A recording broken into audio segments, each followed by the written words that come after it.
ഏലക്കാപ്പൊടിയും ചേർക്കാം. അപ്പോൾ നമ്മുടെ ഇത് റെഡി ആയിട്ടുണ്ട്. അപ്പോൾ ഇനി നമുക്ക് ഇത് ഇറക്കി താഴെ വയ്ക്കാം. ഇനി ഇതൊന്ന് നമുക്ക് ചൂട് മാറി കഴിയുമ്പോൾ നമുക്ക് ഉണ്ടയാക്കി എള്ളുണ്ടയാക്കി എടുക്കാം. സുഹൃത്തുക്കളെ, നമ്മുടെ എള്ളുണ്ട റെഡി ആയിട്ടുണ്ട് കണ്ടാ. അപ്പൊ ഇത് നമ്മൾ റെഡിയായി കഴിഞ്ഞൊരു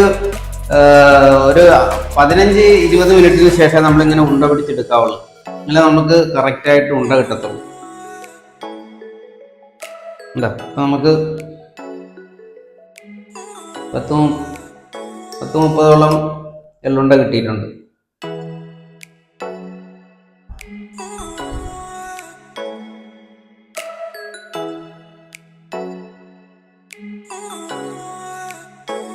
സുഹൃത്തുക്കളെ, ഈ വീഡിയോ ഇഷ്ടമായാൽ തീർച്ചയായും നിങ്ങൾ ലൈക്കും ഷെയറും സബ്സ്ക്രൈബും കമന്റും ചെയ്യാൻ മറക്കരുത്.